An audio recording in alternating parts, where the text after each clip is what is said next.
Capital e Poder vai falar de tecnologia da informação, mas não deste tema especificamente, de uma das pessoas que mais se destacou em nossa região nesse tema.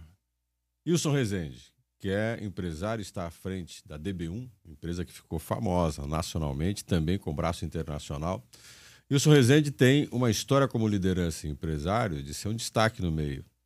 Participou da formação e também da liderança de várias organizações.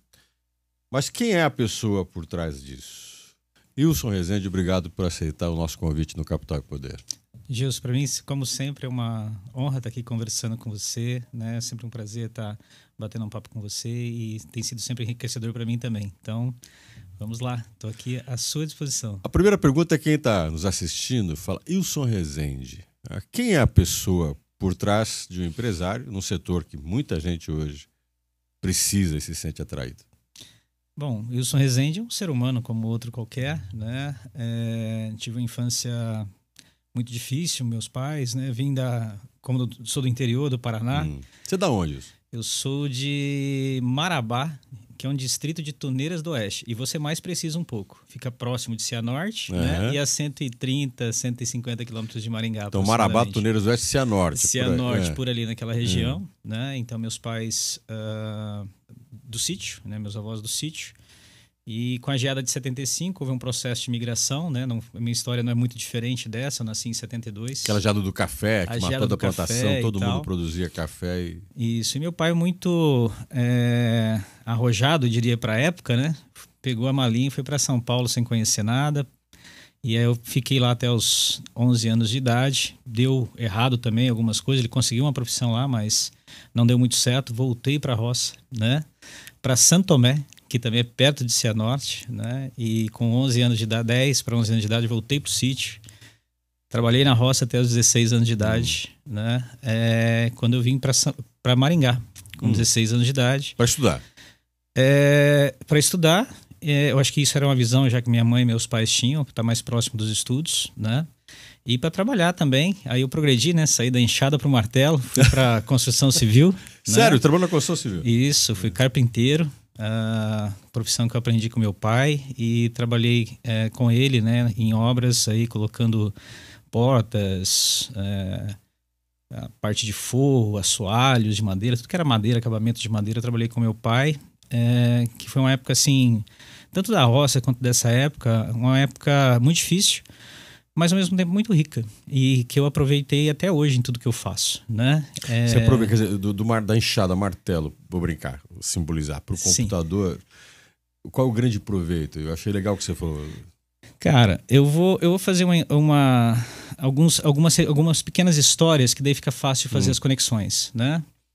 Então, se eu pegar, por exemplo, o comportamento que eu via do meu avô na roça, né? Que ele tinha uma roça muito limpa. E quando ele passava, mesmo que ele estivesse fazendo outro serviço, ele via matos, catava, arrancava, né? E colocava no bolso, fazia um buraco fundo, enterrava. Dali parece um negócio bobo, mas eu aprendi a tratar problemas pequenos, né? Antes que eles se alastrem, né? Então, para mim, esse modelo mental de não deixar as pragas, né, se alastrarem, né? Eu uso isso até hoje na minha companhia. Essa imagem do seu avô, quando você está diante de alguma coisa para definir, para resolver... Para resolver se é um problema, às vezes, mas não é tão grave, não é ainda, né? Então vamos aproveitar que enquanto ele está pequeno, né? Antes que isso aí vire efetivamente uma praga dentro da nossa companhia, né? Então isso tem me ajudado muito a olhar para as coisas, porque se eu olhar para minha companhia até hoje, né? A gente não tem medo de olhar para os problemas, de trazer os problemas para cima da mesa, e quanto mais cedo, melhor. Então essas coisas foram fazendo muita diferença. Meu avô, meus pais, mesmo na carpintaria, muito exigente, né? Meu pai, por exemplo, quando a gente colocava uma porta, vou falar de duas histórias que ele me cobrava muito. Ele era muito exigente, né? Então o serviço tinha que ficar perfeito. Então ele falava, tem que fechar igual porta de carro novo, né?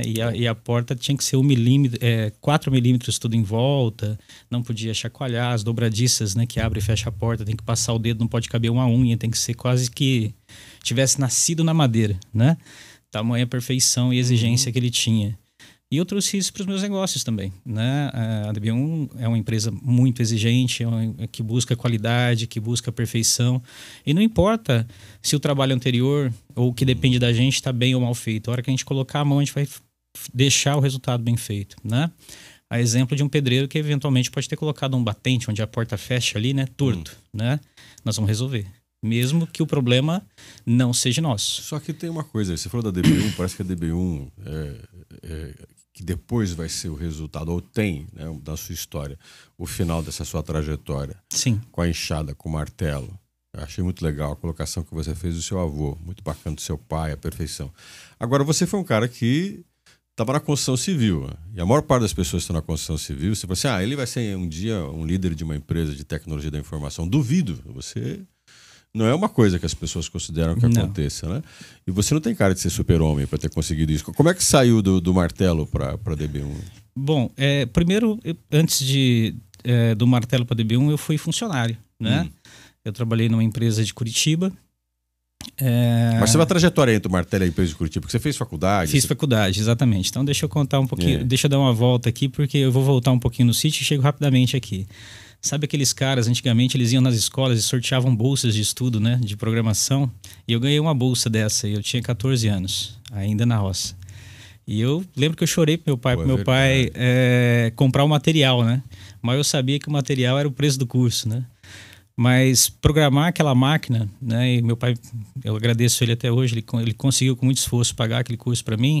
Programar aquela máquina, fazer aquele computador, fazer coisas que eu ensinava ele a fazer, foi tipo assim, paixão à primeira vista, né? Daquele momento em diante eu sabia que era aquilo que eu então queria. Você comprava um kit para fazer o curso. Exato. Que na verdade era o preço do curso, né? Sim, vendiam, o curso não era de graça, na prática o material era o preço do curso. Exatamente. E aí você montava um computador, é isso? Como é que é? Não, você programava. Eu programava em Clipper na época. Então, Clipper. É uma linguagem de programação, né? Então a gente fazia os nossos softwares lá, né? Foi onde eu aprendi, entre aspas, né? Aprendi, né? E é isso que você fala, foi amor à primeira vista. Você gostou? Aprender a programar um computador, né? A fazer um software, para mim, aquilo fez... Você era nerd quando era jovem? Aquele cara meio nerd, assim, que as pessoas falavam assim, isso é nerd. Meio... Não, eu nunca fui o cara mais inteligente da sala, tampouco era dos piores, né? Mas era uma pessoa mediana, né? Ali estava sempre muito dedicado. Acho que igual a grande maioria de nós. Assim, né? Totalmente igual a maioria de nós. Eu acho que se tem alguma coisa nessa época que tudo isso veio, e também tem a ver com essa história dos meus avós e dos meus pais, é disciplina, né? Então, tinha que fazer alguma coisa, vai lá e faz, né? Você coloca a disciplina na tua agenda, no teu dia, e aquilo acontece. Meu pai olhava para mim assim, quando tinha alguma coisa para fazer, ele falava assim, precisa mandar? Né? Ou seja, se você sabe que alguma coisa tem que ser feita, faça, né? Então, eu acho que essa disciplina do fazer vem desde lá de trás. E o curso? Você fez o curso e... Fiz o curso, depois voltei para a enxada, né? Não aconteceu nada na minha vida. E quando Você não se livrou da enxada? Não me livrei da enxada. E quando eu vim aqui para Maringá, chegou a época de fazer o vestibular e eu queria processamento de dados. Só que a minha formação básica de escola pública era muito frágil, né? Nessa época. Porque envolve muita coisa de matemática. Matemática. Você está em Santo Tomé, né? Então, fazer conta com letra não era muito a minha praia, vamos dizer assim, né? O ensino, infelizmente, em cidades pequenas, não sei como está hoje, mas era muito fraco. E aqui em Maringá, tentei o vestibular, não passei. Aí fui fazer cursinho, não passei. Aí fui juntando livros... processamento de dados. Mas aí que vem a disciplina, né? Voltei a estudar em livros de 7ª série, 8ª série. Foram 2 anos estudando para encurtar a história, né? E aí sim passei em processamento de dados em 3º lugar na UEM, depois de 2 anos estudando, refazendo meu ensino fundamental e médio em casa. E com um pouco de cursinho também. Fiz processamento de dados. Fui trabalhar numa companhia de fora, numa companhia de Curitiba, como empregado, né? Entreguei projetos... Isso que ano que era? Desculpa a pergunta. Você foi trabalhar...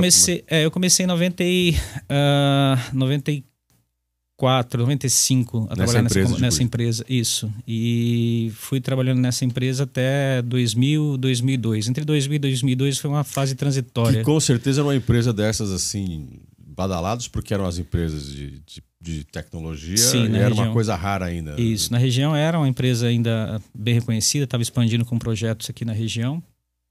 E com essa empresa eu fiz projetos Brasil afora, até na companhia Vale do Rio Doce, por exemplo, né? Tive fazendo projeto.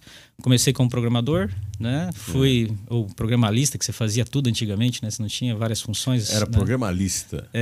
Porque você fazia análise, programava, gerenciava, você tinha que dar conta do negócio todo. E me tornei... Aí o meu chefe olhou para mim e falou, Você olha... trabalhava home office? Você não morava em Curitiba? Você trabalhava... Não, trabalhava nos projetos. Antigamente não tinha home office. Você ia para dentro de uma companhia, ela separava uma salinha para você. Você trabalhava numa empresa aqui? Por uma consultoria dentro das empresas. Então você fazia só... Vou pegar, por exemplo, né? Companhias cooperativas aqui na região. Cooperativa Cocamar, agrária. Seria não foi bem na Cocamar, Cocari, mas seria exemplos, né? Ou a própria prefeitura de Londrina, a Nortox e Arapongas aqui que eu atuei, né? Então separavam uma salinha lá e você fazia um projeto para aquela empresa. Não se fazia... As empresas não compravam um RP, elas desenvolviam o seu RP, né? E aí... Então era meio que personalizado, tinha que fazer um para cada um. Personalizado, um para cada um, justamente. Né? Foi nessa época que começou a surgir, inclusive, os RPs, mas se falava em sistemas integrados porque não tinha esses sistemas. Os sistemas eram todos independentes, tinha sistema de folha, você era um artesão da informática, você era o cara que fazia bem alfaiate do negócio. Alfaiate do negócio, é bem isso aí. E com o tempo, começando como programalista, logo meu chefe falou, olha, esse cara aqui tem jeito e me deu uma equipe para cuidar, né? Aí você deu uma aí eu virei gerente de projetos na época, né? Esse era o título. E dali eu trabalhei, foi na verdade minha carreira. Foi como gerente de projetos, a qual eu tenho muito orgulho. Eu conheci você lidando muito com liderança, com pessoas e tal. E você veio de uma cidade do interior. Sim. Quando você fala ser líder de um grupo, de uma equipe, você, né, entrar numa empresa, a gente tem... As empresas não surgem na nossa frente por acaso, né? Sim. A não ser que você tem aí seja um destaque. E você sempre falou para mim que você é um cara que batalhou e tal, estudou, conseguiu. Como é que você conseguiu a vaga de trabalho? A vaga de trabalho te procurou ou você teve que correr atrás? Aquela ideia de quem achou quem? Quem achou quem? Gilson, acho que nesse caso foi um pouco das duas coisas, né?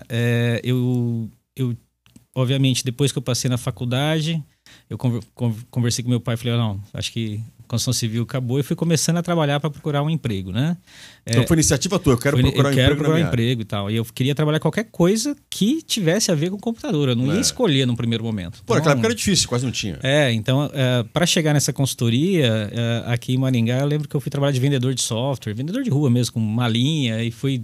Avenida Brasil aqui de Maringá, eu acho que eu cruzei ela de fora a fora. Vendedor de software com a malinha, explica isso. O que é um vendedor de... Porque a gente fala vendedor de pente, espelhinho, mas é exatamente a mesma coisa, só que dentro da prancheta tinha um monte de telinhas que seriam os protótipos do sistema e eu ia vender software para as lojas aqui de Maringá, né? Como é que eu chegava numa loja de sapato, abria assim? Exatamente, abria, mostrava ali para ele como é que era o sistema, se ele não tinha interesse e tal. O sistema para ajudar no trabalho dele, no trabalho dele, informatizar a loja deles, né? Eu lembro que as minhas metas... Que isso tivesse existido, não. Existiu, era assim que a gente vendia, de porta em porta também, igual mascate, né? Cara, que loucura! E vendia bem? Você era um bom vendedor? Cara, eu sei que é o seguinte, as metas que eles me deram, eu sempre estava fazendo 2 a 3 vezes mais, né? Eu não trabalhei muito tempo lá, que eu consegui uma vaga no Banestado Informática, né? Como digitador, que daí eu já acho que estava mais próximo, né? Eu estava mexendo no o cara do interior, o cara que veio da roça, quase sempre você vê um cara meio matuto, com dificuldade de lidar com as pessoas. Para você isso não foi problema, não? Foi muito problema, eu sou muito tímido, sempre fui muito tímido. Como é que você supera isso? Cara, para você vender, você vender software, não vai vender uma coisa que todo mundo quer comprar. As pessoas olham com aquilo com estranheza. Que é isso? Não, de novo, você volta para a disciplina, né? Então, assim, era quantas lojas eu tinha que visitar, quantas conversas eu ia ter que fazer e qual que era a minha meta. Então, eu controlava mais ou menos isso. Então, às vezes eu parava em frente de uma loja assim, na minha timidez, eu falava, pô, vou atrapalhar o cara, né? Aquelas conversas de vendedor, né, experiente. O cara vai falar não, né? Aquele medo de tomar uma tábua. Para não entrar, né? Mas a disciplina me empurrava para dentro e eu começava e fazia o que tinha que acontecer. Então, eu acho que foi um pouco nessa linha. Acho que o que conseguiu me trazer nesses movimentos foi justamente a disciplina, porque a batedeira no coração e o medo tá presente, né? Como qualquer ser humano. Imagina. Mas sabendo onde você quer chegar e entendendo que aquele é um caminho que precisa ser superado, e é nele que você vai, que é o que você tem. Aí você parou dessa para entrar para trabalhar como digitador. Digitador. Eu fui operar computador. Quanto tempo você ficou nessa do vendedor? Caixeiro viajante? Foi uns 4, 6 meses, não foi muito tempo. Aí eu entrei como digitador, aí fiquei mais ou menos 1 ano como digitador, fazendo minha faculdade. Na época, o processamento de dados era 3 anos. E eu fui entrar para o mercado de programação mesmo no final do último ano, depois com 2 anos e meio. Por mais que você atuava numa empresa Numa da empresa da área e tal, já mexia com computador, né? Já estava mais perto do bicho, né? Mas eu sempre queria entender como ele funcionava. E aí, num processo seletivo de uma consultoria, né, que foi divulgar na universidade, foram divulgar uma vaga na universidade, eu falei, bom, é agora, né? É agora que eu vou. Só que não era para Maringá, tinha que viajar, né? E aí foi uma confusão, porque eu ainda estava no último ano, tinha que fazer a faculdade ainda, né, no último período. Era próximo aqui na região. E aí que eu consegui entrar nessa consultoria e foi onde eu consegui, de fato, exercer minha profissão, que era de programador. Né? Que esse alfaiate que você tinha que entrar nas empresas. Exatamente, foi assim que eu entrei. Aí você passa disso para liderar uma equipe, você falou. Isso, e aí logo, com pouco tempo de empresa, menos de 6 meses de empresa, já me deram outras pessoas para eu cuidar, vamos dizer Quantas assim. Quantas pessoas né? foram no começo? Foram em torno de 7 pessoas. 7 pessoas. Então você era na empresa 7 pessoas, exatamente. 6, 7 pessoas e fazia o trabalho lá dentro. Fazia o trabalho lá dentro e tal, com a equipe. Né? E aí é onde eu fui desenvolvendo. Aí eu tive que... Acho que foi a primeira vez que eu entendi que, cara, a faculdade ajudou, legal, mas, cara, acho que não era 10% que eu precisava. Porque liderar a gente era... outra coisa que você não vê na faculdade. Tocamos né? num ponto que eu acho 10. Você tem uma empresa grande com um monte de funcionários, já conversei com você em outras vezes. Essa questão de pessoas, algo que você trabalha bem na empresa. Então, mas ali você sai de uma área técnica, você está numa área técnica, você vai lidar com gente. Aí você colocou para mim assim a fala. A gente aprende na faculdade o que a gente aprende 10% diante de uma necessidade prática, lidar com gente. Certo? Isso. Como é lidar com pessoas, com um cara que tem esse histórico teu, que você fala, gente, eu não sei lidar com gente e vou ter que lidar com 6, 7 aqui, como? Beleza, eu vou te contar de novo uma fala do meu avô, né? E ele seu avô, pelo jeito, é um bom exemplo. Bom exemplo, e ele falava assim, né? Porque ele também tinha que lidar com gente na colheita e tal, e ele falava que ele precisava lidar com boi, ele preferia lidar com boi do que com gente, porque lidar com gente era muito difícil. Ele não sozinho, conheço um monte de gente assim. Eu cresci com essa fala, né? Mas o que mudou na minha vida, e hoje quando eu vou lá no sítio, eu não entro no pasto, eu prefiro lidar com gente do que com boi, tá? Então eu não tenho... Boi não é para mim, né? Efetivamente, eu gosto muito de gente. Mas fazer essa virada, que é o ponto que eu queria trazer aqui, essa introdução foi para isso, foi entender que existe treinamento para isso. Você desenvolve, né, essas características. Porque a gente aprendeu a lidar com as pessoas muitas vezes dentro de casa, com pai, mãe, e eles aprenderam com seus avós. E vamos lá, né? Nem sempre são as melhores práticas, né? De como lidar com os outros, dada a limitação que eles também tiveram muitas vezes em termos de formação nesse aspecto. Foi difícil, né? No começo? Qual é o ponto mais difícil de você lidar com pessoas? Cara, como eu sou muito exigente, eu acho que o que mais me dificultou foi o alto grau de crítica, né? Então, assim, porque, cara, eu sou aquele cara que olha e fala, não tá bom ainda, não, isso tá ruim. O alto grau de crítica que você fazia para os seus liderados. Para os meus liderados, o alto grau de exigência. Que entregasse um trabalho melhor, etc. Então, com o tempo eu fui transformando crítica em exigência e fui transformando, né, esse olhar, né, mais da busca da excelência num processo e numa conscientização. A tua história de liderança é longa, começa aí, depois, é claro, vai aonde está hoje. Muita gente já virou para você e falou, pô, o Wilson é um pé no saco, pô, o Wilson é chato pra caramba, Wilson, pô, o cara é muito exige muito. Isso é uma coisa que você ouviu muito. Até hoje, né? Eu acho que isso está na essência. O que mudou nesse período foi só a forma, né? Então, acho que essa é a evolução. Então, de um olhar mais crítico, de apontar o defeito e muitas vezes fazendo a pessoa se sentir mal, o grande desafio é como fazer essa pessoa entender que fazer isso melhor vai ser bom para o desenvolvimento dela enquanto profissional. Quando você conecta ela e porque aquilo é bom para ela, você resolve o problema. Esse Wilson que está falando é o Wilson de hoje. O de lá, de trás? Não, o de lá, o cliente precisa disso, é isso que tem que entregar, não está bom o suficiente e vão refazer. Né? E se tiver que jogar fora, nós vamos jogar e vamos fazer de novo. Para aquele Wilson lá no começo, para esse de hoje, muita coisa aconteceu aí. Tipo, nossa, foi lapidado meio que com dor e... Gilson, de lá para cá, todo ano eu faço muito treinamento de como lidar com gente. Eu comecei com livros, fiz treinamentos de como liderar, e até que eu cheguei a um ponto que eu entendi que para eu lidar com gente, desenvolver as pessoas, eu tinha que lidar comigo mesmo. Que daí entra o autodesenvolvimento.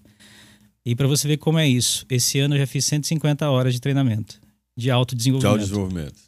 O que você mais descobriu com tantas horas? Assim, aquela descoberta, você fala assim, gente, não estou gostando disso, mas vou ter que melhorar. O problema não é a gente descobrir o que a gente precisa melhorar. O problema é você conseguir melhorar. Esse é o desafio. Você aceitar tudo bem. Não, eu sou assim. Porque a maioria das pessoas fala, não, eu sou assim. Né?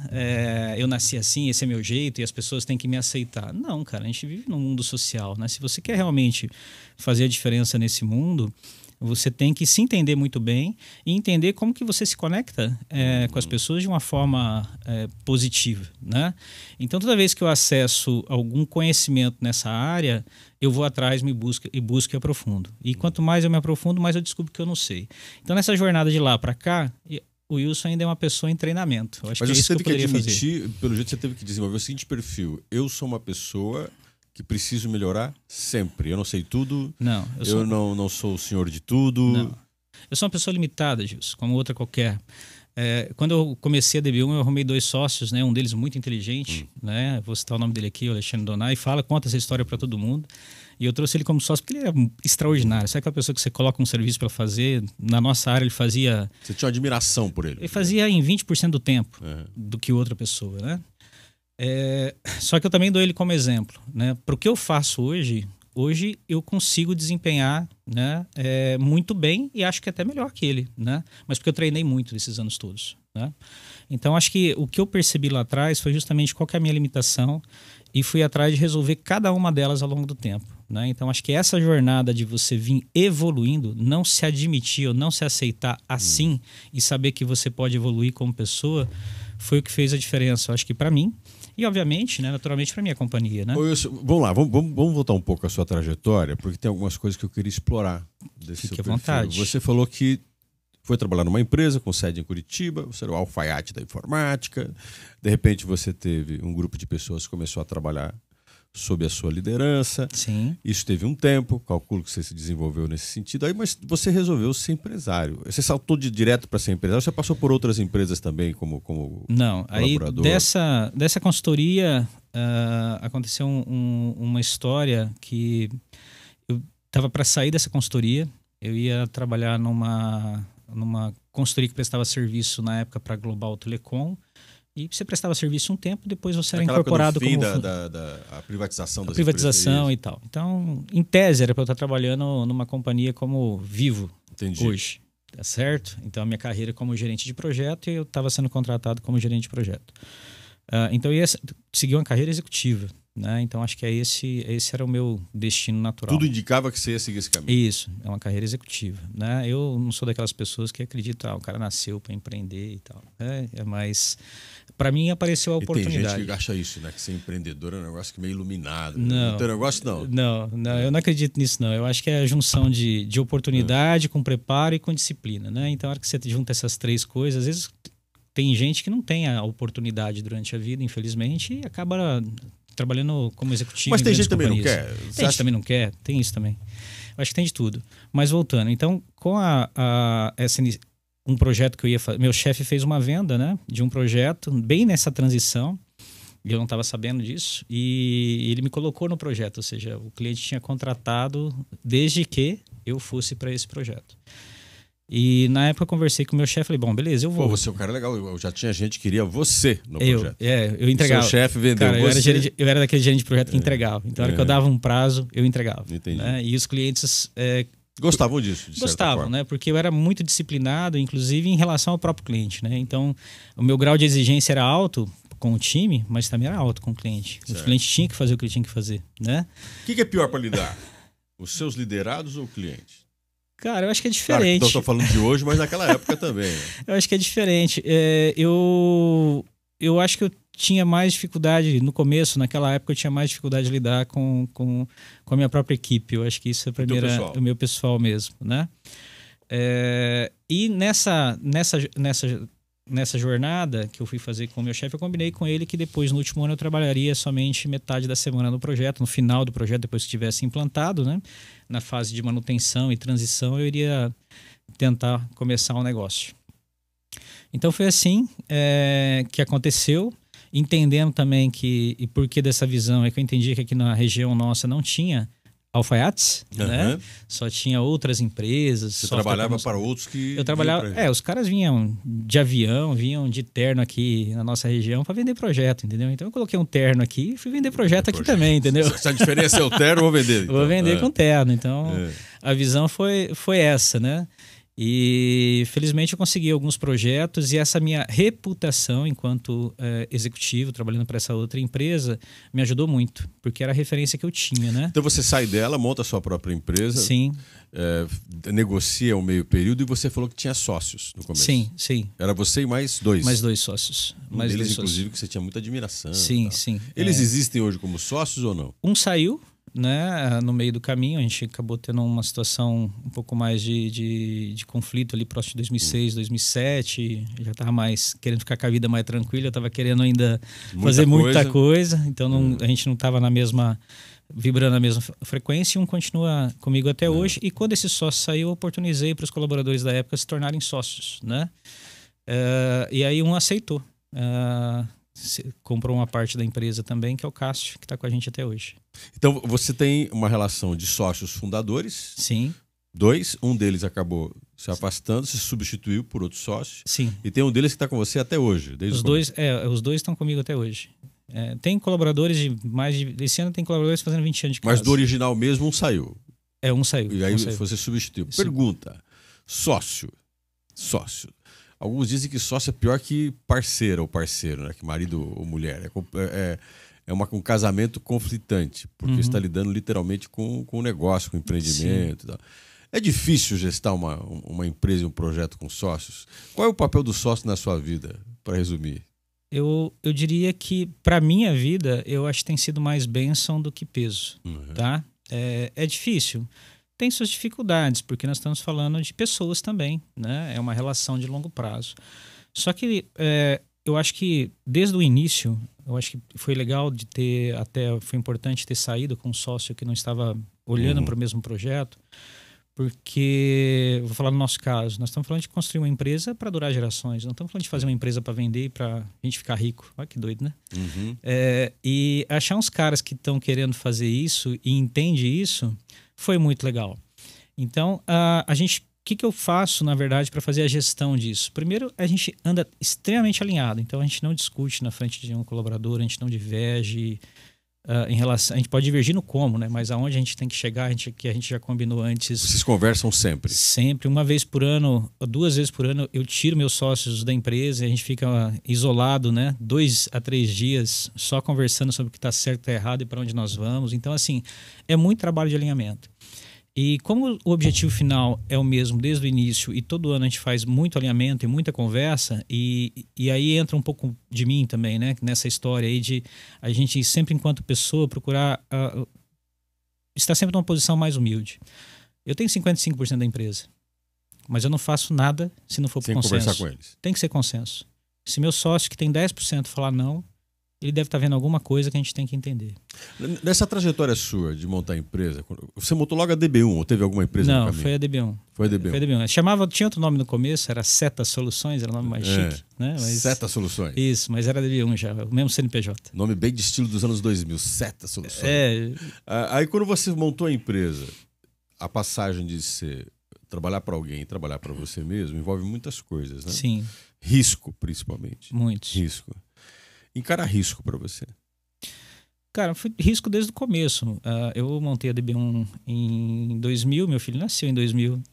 Né? Família, esse é um negócio complicado. Já estava casado, então? Estava casado e foi assim, era um risco alto, né? E eu sou aquela pessoa que, assim, quando eu quero muito uma coisa, eu não tenho plano B, entendeu? É aquilo e aquilo vai dar certo, né? E tem que fazer dar certo. A discussão é em como que isso vai dar certo. E nessa jornada, no início, foi muito difícil, porque as coisas não aconteceram de repente. Se eu pegar a jornada da DB1 mesmo, Para a gente fazer a nossa primeira distribuição de lucro foi mais de 10 anos de companhia, né? Essa é uma coisa importante. Vocês montaram a empresa e a primeira distribuição de lucro uma década depois. Uma década depois. A gente tem combinados com sócios que nós recebemos salário e 13º como qualquer outro sócio, segundo a nossa função. Agora, nessa jornada, teve muitos meses sem salário. E a gente com um filho pequeno em casa e tendo que lidar com isso. Quando desses sócios saíram também, que foi 96, 97, foi um momento de dificuldade, foi um momento de crise e tal. Esse é um dos fatores. Esse foi um dos fatores. Correr o risco e ter coisas tem conta para pagar lá em casa. Tem conta para pagar lá em casa e a pessoa não está querendo remar tão forte, né? Então, tudo isso foi muito complicado. E você tem esse olhar de fazer a companhia e tem o olhar da família, né? A família paga um preço muito alto.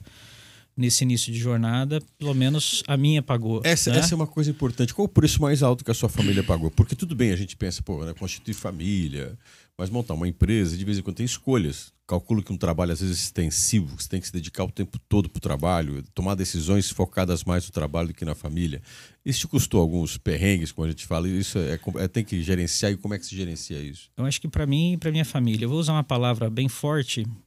Como eu sou uma pessoa crítica, a autocrítica também é forte, né? Eu acho que o preço que a minha família pagou foi do abandono. Eu era aquele que saía segunda-feira ou domingo à noite e voltava sexta-feira, final do dia. Então eu passava o final de semana com a minha família, basicamente. Porque os projetos no começo não eram aqui, eram na região. E os clientes não aceitavam trabalho remoto, né? Tinha que ser lá nos clientes. Eu quero ver você aqui fazer, né? Então foi um período muito difícil. Eu sempre viajei muito, né? Sempre tive muito fora. E obviamente, tanto a minha esposa quanto o meu filho, né? Principalmente meu filho mais velho, que é o Arthur, que hoje tem 23 anos. Você tem quantos? Tenho 2 filhos, né? Uma de 13 e outra de 23. Pagaram um preço mais alto por isso, né? E eu também, enquanto pai, né? Não era muito fácil, né? Conseguir administrar isso. Até o de 23 trabalha com você hoje, não? Não, ele trabalhou um tempo, mas ele está num processo de trainee que ele tem que trabalhar fora. Então ele está fora agora, né? Então não sei se volta também. Vai ser uma escolha dele. Só um pouquinho. Fica à vontade. Até eu vou aproveitar que você está tomando água e perguntar o seguinte. Quando você trabalhava fora, se dedicava à empresa, chegava em casa, teve momentos que você sentou numa sexta-feira, né, que você chegou em casa e pensou, putz, eu tenho que fazer uma escolha. Em alguns momentos a angústia chegou em você a pensar, como talvez um dos seus sócios pensou, não adianta, eu tenho família. Como é que é essa decisão? Porque o Wilson Rezende é um cara que chegou longe, tudo bem, mas chegar longe, você mesmo colocou, né, tem preço. Tem preço. Você falou até a palavra culpa, quer dizer, em algum momento você sentou e falou, eu tenho que escolher família ou trabalho, e isso te custou muito caro? Sim, eu acho que essa escolha eu venho fazendo ela todo ano, né, até hoje, né? Então, para mim tudo sempre é uma escolha. Eu acho que uma das coisas que me difere também é isso. Eu defino claramente quais são os preços, né? Para chegar aqui, qual é o preço que eu tenho que pagar, né? E escrevo isso. Converso sobre isso. Então, com a minha esposa, a gente conversava sobre isso. Não era um negócio individual, né? Não era um negócio só meu. Né? Ou seja, ao mesmo tempo que coloca negócios na mesa, você colocava emoção na mesa. Coloca emoção na mesa do porquê, né? É uma escolha de vida. Empreender é uma escolha de vida. E eu, hoje, olhando para trás, foi uma vida que eu escolhi, foi uma profissão que eu escolhi. E ela tem, como um médico que escolhe, tem que levantar de madrugada e tem que ir lá atender, de repente, um paciente, né? É uma escolha da profissão. E a minha profissão também que eu escolhi exigiu algumas escolhas. E como qualquer escolha, exige que a gente abra mão de algumas coisas, né? Se eu olhar para minha roda da vida, né? Eu faço isso atualmente com frequência, uma vez por mês, sempre ela foi cheia de dentes. Ela nunca foi uma roda que rodava de verdade. E até hoje, tampouco eu posso afirmar que ela é uma roda. Mas as áreas mais desenvolvidas e as áreas menos desenvolvidas, o que eu posso dizer para você é que elas não eram negligenciadas, né? Embora não fosse perfeita, elas estavam ali, eu estava entendendo por que eu estava colocando força naquela outra frente. E sabendo que eu teria que voltar para cuidar daquela outra parte. Mas a vida ela é feita de tempos e movimentos, né? Então, um jovem, nosso começo de carreira, tentando empreender, cara, o braço, o trabalho, puxou Toca muito. muito forte. Toca muito forte. Você está começando a fazer a vida, você quer realizar alguma coisa profissionalmente, então era o meu momento, né? Agora, tua parceira foi até o fim com isso? Ou não? Até hoje. Eu lembro da gente em algumas viagens, né? E junto, quando a gente viajava, a gente conversava muito sobre como foi o ano, tudo que a gente tinha feito e tal. E ela foi muito parceira. E eu ouvia, ela só pedia assim... a gente escuta coisas duras, tá? Uhum. Ela fala assim, ó... a cabeça entende, né? Mas o coração às vezes não aceita. Sim. Caramba, cara. É pesado isso, dói, né? Doía. Então, sempre tentando criar, eu acho que nessa jornada, tanta compreensão dela, quanto nos momentos que a gente tem junto também, eu sempre procurei trazer muita intensidade, né? Isso até hoje. Então, as pessoas falam, compensar? Não sei se é compensar, mas a hora que eu tava com meu filho, cara, eu tava com meu filho. Entendi. E aí era 100% com ele, não tinha nada que me tirava dele, né? Então era hiperfoco. E essa demora entre um filho e outro, porque eles são bem distantes, se você parar pra pensar. A maior parte das pessoas tem um de 23, um de 22 e um de 20, por exemplo. Você não você teve um... Não tinha como, eu tava viajando. Né? Então tinha que dar sorte ali, vamos colocar assim, né? Então, coincidiu os períodos. Os períodos, né? Mas não estava nos nossos planos o segundo e Deus mandou na hora certa. Aí a minha filha Júlia é uma pessoa maravilhosa. Você tem uma filha mais nova, é uma filha. Isso, é uma filha mais nova. Então, veio na hora certa, eu diria, né? E também me puxou um pouco mais para casa. Acho que a Júlia conseguiu curtir um pouco mais. A empresa já estava aí com seus 10 anos de jornada. E aí eu fui reduzindo um pouco, fui construindo times, né? Lideranças, tendo que liderar líderes, que é outro desafio. E aí eu fui viajando cada vez menos. E eu acho que, olhando para trás, eu acho que as coisas foram no tempo certo. E nesse momento, continuo olhando para minha roda. Tem coisas não estabilizadas, tem coisas que eu preciso desenvolver, tem áreas que não estão ainda bem resolvidas. Já quero tomar essa questão de áreas não resolvidas também resolvidas. Teus pais estão vivos ainda? Vivos. E você é filho único ou não? Não, eu tenho mais 3 irmãos. Somos em 4 filhos homens. Você é mais novo ou mais velho? Mais velho. Mais velho. Serviu de inspiração? Seus pais olham pra você e falam, pô, não é que o moleque foi longe? Tá? Eu acho que sim, cara. Meu pai, como crítico que eu sou, meu pai também foi muito crítico, né? Eu acho que eu ouvi... o primeiro elogio do meu pai, eu já tinha mais de 25 anos. Né? Meu pai sempre foi muito exigente, aquele que nunca tá bom, né? Então, e foi muito legal. Eu acho que teve eu acho que ele teve um pouquinho da dimensão do que estava acontecendo. Acho que foi em 2014, quando eu ganhei o empresário do ano aqui em Maringá. Que ele de repente falou... Eu acho que ele caiu um pouco a ficha dele da dimensão do que estava acontecendo. Acho que a minha volta, né? Porque eu acho que ele não tinha noção, porque mesmo em 2014, 2015, minha empresa sempre foi uma empresa muito saudável, né? Mas eu sempre passei muito perrengue na vida particular, porque, cara, a gente estava reinvestindo no negócio e tal. Então a gente nunca teve luxo, conforto. Conforto. Tem grana sobrando. Tanto é que você falou que para vocês tirarem dividendos 10 anos. E isso continuou ainda, os perrengues aí por um tempo, entendeu? Não foi... quando a gente tirou também não foi muito. Então eu lembro de uma vez, ele falou, filho, eu não entendo, porque você tem 200 funcionários, não consegue trocar o sofá da tua casa, que eu tava querendo trocar o sofá em casa, né? Aí eu falei, pai, eu também não entendo, mas não vou tentar explicar, não. Talvez tenha funcionário meu que tem o sofá melhor que o meu. Mas, naquela época teria, né? Mas numa época de muito reinvestimento. Deixa eu fazer uma pergunta de curiosidade. Isso é curiosidade, né? Vou tirar um pouco da nossa linha. Seu pai, você é o cara que foi se meter com tecnologia da informação. Sim. Fazer processamento de dados. E calculo que em casa você ficava mexendo com isso. Seus pais, sua mãe, seu pai, algum irmão teu, falou assim, cara, larga disso, não vai dar em nada. Quem é que vai querer? Você tinha uma certa resistência ao futuro do que é a tecnologia da informação hoje? Eu acho que não, resistência não, porque eu vim de uma época que estava assim, tecnologia da informação vai ser a profissão do futuro, né? Mas o futuro nunca chegava, entendeu? Esse é que era o problema, né? E ninguém apostava muito nele. Né? Eu acho que agora, né, se a gente pegar uns 5, 6 anos para cá, eu acho que a coisa deu uma consolidada realmente para todo o ambiente e para todos os profissionais, inclusive, né? Eu acho que foram os anos mais fortes aí da tecnologia, onde isso se estabilizou. A pandemia conta um pouco para isso, na tua opinião? A pandemia também. Eu acho que também contribuiu um pouco para essa aceleração desse processo e para todas as empresas entenderem o quanto que isso faz a diferença, né, na vida das companhias. Né? Tá, eu tô assim com o meu tempo estouradaço com você. Já fica um monte de tempo aqui, não parece, né? Nós somos basicamente quase 40 minutos conversando. né? Eu não posso fechar essa conversa sem falar um pouco do Wilson Rezende de hoje. Tá. Né? Você lidera muitas pessoas. Sim. Você lidera num setor que cresce, que se descobriu que tem gente, né? Envolve pessoas, se lida com pessoas o tempo todo. Né? Você fala de tecnologia, mas por trás disso tem ser humano. Perfeito. Tem pessoas. E você é cada vez mais responsável, se sente responsável, né, por pessoas que estão com você. Sim. Você brincou comigo aqui antes da gente começar a conversar, que você fala, as pessoas às vezes acham que a gente é um super-homem e tal, mas quando tiver que fazer alguma coisa, a gente tem que ir lá e fazer juntos. Eu também cometo falhas e tal. E nessa trajetória, de quantos anos você é DB1 agora? Se você parar pra A pensar? DB1 agora está com 23 anos. Vamos pensar, 23 anos. Você deve ter tomado um monte de decisões certas, mas um bocado de decisões erradas também. Sim. Pergunta que eu faço para todos os meus entrevistados. Você mais acertou ou errou, Wilson? Cara, eu acho que eu mais acertei do que errei. Acho que a companhia tá aí, uma companhia com mais de 750 pessoas, aí deve bater aí seus mais de 150 milhões de faturamento.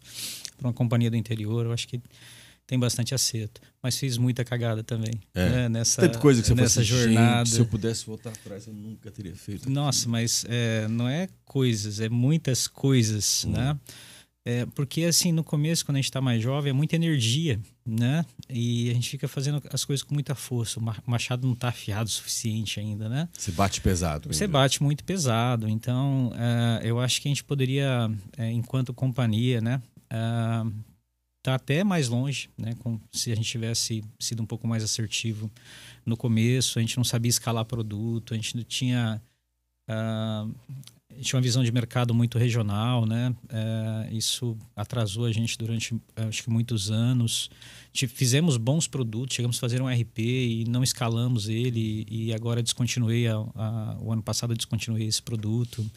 É um produto que a gente não conseguiu decolar, né? Fiz software de gestão pecuária para controlar boi em fazenda. Olha. Gastei alguns milhões e não deu em nada, né? Foi uma coisa que aparentemente tinha tudo para dar certo. Né? Na minha lógica era 3% das propriedades do Brasil era informatizada, inclusive Excel. Eu falei, bom, tem muito mercado, claro. Né? Tem mercado, tem. Agora interesse em querer o produto interesse é diferente. Então, assim, a gente não... tentamos se meter no mercado que a gente não conhecia muito e fracassamos, né? E abri uma filial na Índia. Cheguei a ter 10 funcionários na Índia e para internacionalizar a companhia, né? Não conseguia, queria ver como é que os indianos estavam exportando. Ficou 2 anos lá, prejuízo, não conseguimos fazer dar certo, as diferenças culturais muito fortes, os brasileiros não falam inglês, foi só confusão. Sério? Verdade, foi. Foi assim, foi muito legal, assim, eu acho que... A experiência valeu. Cara, eu acho que 2 coisas que valeu. A experiência e a outra coisa que era muito legal é quando eu estava lá em São Paulo vendendo e falava que era uma empresa de Maringá, os caras falavam assim, mas tem empresa de software em Maringá? Eu falei, tem empresa de software, tem internet, Facebook, inclusive a gente tem uma filial na Índia. A hora que eu falava filial na Índia, né, aí mudava a conversa. Desse ponto era bom, era muito bom. Então foi muito bom. Porque a gente, assim, nunca, eu acho que se limitou, acho que a visão de DB1 sempre foi muito grande e isso sempre fez a gente se movimentar muito, muito, muito, né? E isso sempre, eu acho que sempre ajudou. Então teve muitos erros pessoais na forma, por mais que eu estou falando aqui de que aprendi a lidar com gente, isso não foi do dia para a noite. Eu acho que tem muita gente nessa jornada que eu preciso pedir desculpa, porque o Wilson, né? Vamos colocar assim, até 2010, tentando fazer uma empresa, não era um Wilson bem treinado ainda. O machado não estava afiado. Não estava afiado, então acho que no meu grau de exigência, né? Eu acho que eu machuquei algumas pessoas além do que eu deveria, né? Ou não prestei tanta atenção nelas quanto eu deveria, né? E isso me dói muito, né? Nessa jornada. Então, para algumas delas eu tenho que pedir perdão. Algumas eu já o fiz, inclusive, né? Nessa minha jornada. Então a gente falha, cara. Como eu estava falando para você um pouco antes aqui, eu sou o presidente de trincheira, né? Até hoje. E falho até hoje, né? Porque eu ainda me reconheço em desenvolvimento, né? Quando tem desafios para superarem, estou cometendo erros. Agora a gente acabou de comprar uma empresa no Chile. Cara, fizemos uma série de erros de novo, né? A gente não sabia como comprar uma empresa internacional. Na verdade, nunca tinha comprado nenhuma aqui no Brasil, né? Então tem outros erros vindo ali. Então eu acho que o erro faz parte dessa jornada. Eu acho que o que muda muito é você não querer parecer o bonitinho, olhar para ele de frente, a tua equipe olhar para ele de frente e falar, beleza, entendemos, vamos resolver, né? Perdemos 100 mil aqui. Bom, tem 100 mil de aprendizado, como é que a gente busca? Exatamente. Né? Fizemos um curso que custou 100 mil. E como é que a gente busca esse dinheiro de volta? Porque a gente não pode deixar esse prejuízo ali, né? Então, acho que nessa pegada... É não se entregar... Né? É não se entregar do tipo. Pra mim, sim, que eu não tenho plano B, né, cara? Então, como eu disse pra você, não tem opção. Tem que dar então certo. Vamos falar de plano B. Eu tenho 2 perguntas que eu queria ter feito. Eu vou fazer uma delas, vou priorizar essa.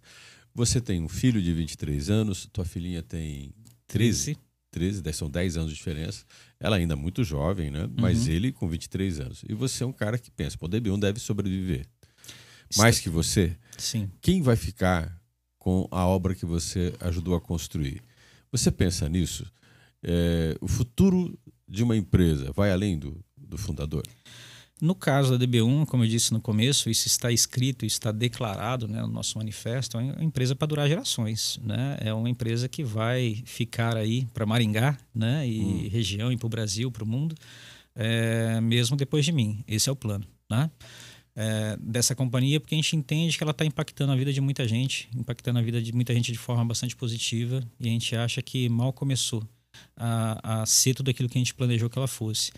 Porque a gente crê muito que criou uma companhia diferente, um ambiente de trabalho diferente, onde as pessoas podem, a gente fala isso declaradamente hoje, né, mas ser a melhor versão de si mesmo no trabalho. Né? É essa a nossa pegada, onde a gente dá muita autonomia para as pessoas para fazerem e dar o melhor de si, né? E entregar o melhor de si naquele ambiente.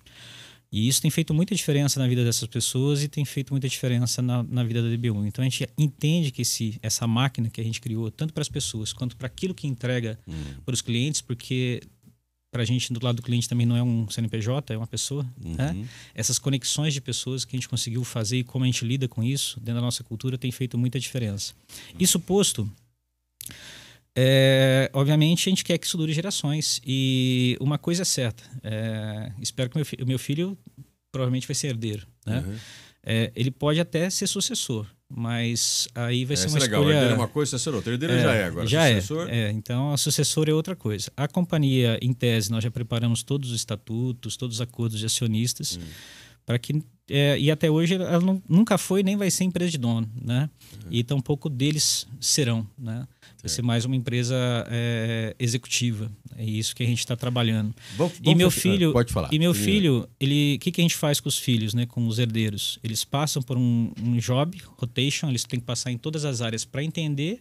Eles têm que ir embora. Então você apresenta o empreendimento para eles. Eles vão na época da faculdade, o empreendimento é apresentado para eles trabalham para as pessoas, eles têm que executar, então entende as dificuldades, porque o mínimo que eu espero é que ele respeite aquelas pessoas que estão ali e entenda a dificuldade que elas passam. Né? Você vai ter 2, 3 minutos para me responder isso, senão eu vou arrebentar todo o meu tempo. Você tem, com essa história de trabalho, de entrega, de renúncia, às vezes abrir mão, né, de família, de tempo com filhos, com parceiro, tudo isso, fazer a empresa e tal. Você está pronto para desapegar? Pronto, a gente nunca está. De novo, tem que vir a disciplina. Estou no processo. A minha meta era 2022, né? Eu estou mais numa posição de conselho. Ainda não consegui fazer, mas eu... Por você mesmo, ou pela própria empresa, pela situação? Cara, eu acho que é um pouco das duas coisas. Sem arrumar desculpa, de falar assim, ela precisa de mim ainda e tal. Eu consegui transferir boa parte dela já para o meu sócio, agora está na posição tem algumas frentes que meus sócios estão tocando, tem executivos já bem preparados, né? Talvez tenha um pouco dessas duas coisas, né? Porque eu também sou bastante apegado e com 50 anos, que é a minha idade agora, cara, você tá muito afiado também, né? Claro. E aí você consegue resolver as coisas com facilidade ainda. Mas você colocou no papel já a data? Tipo, tô com 50, vai ser até... Era para ser com 50 anos, vai ter que ser agora até 52 no máximo, né? Quero andar mais de bicicleta. Não. No conselho, eu acho que sim. Eu pretendo trabalhar o resto da minha vida. Não penso numa aposentadoria onde eu não esteja fazendo nada. Entendi. Né? Mas o dia a dia, a executiva, tem que estar com o time. Não pode estar comigo, senão não vai durar gerações. Wilson, muito obrigado. Eu que agradeço. Uma honra ter conversado com você. Eu que agradeço, Gilson. Obrigado pelo convite. Foi um prazer enorme falar com você.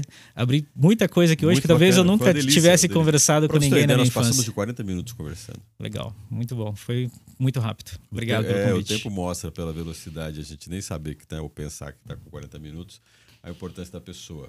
Né? Que é isso que o Capital e Poder quer frisar. Capital não é só dinheiro. Capital é potencial, capacidade de transformação, de fazer o que é vir a ser outra coisa. E para isso tem que ter poder. Poder não é mando, poder não é imposição. Acho que isso deu vários exemplos, né? Sim. O poder é a capacidade que você tem de chegar na frente de uma loja envergonhado, arrumando desculpas para não entrar e ter o poder de entrar e fazer o que você tem que fazer. É isso aí.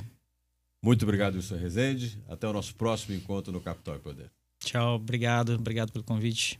Até o próximo encontro.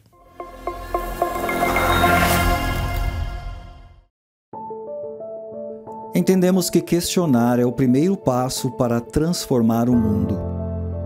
Foi questionando que o homem pisou na Lua, que Alexandre Fleming descobriu a penicilina, que Marie Curie desvendou os mistérios da radioatividade, que Nikola Tesla revolucionou o uso da eletricidade, que Albert Einstein redefiniu os paradigmas da física com a teoria da relatividade.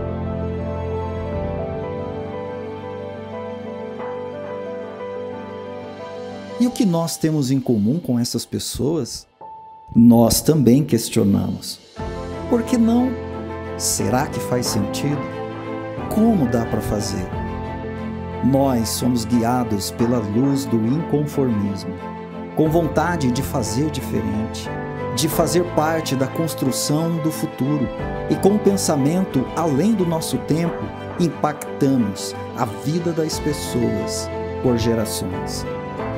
É essa mesma luz que nos une há 25 anos e nos dá sabedoria para nos reinventarmos sempre, transformando a vida das pessoas.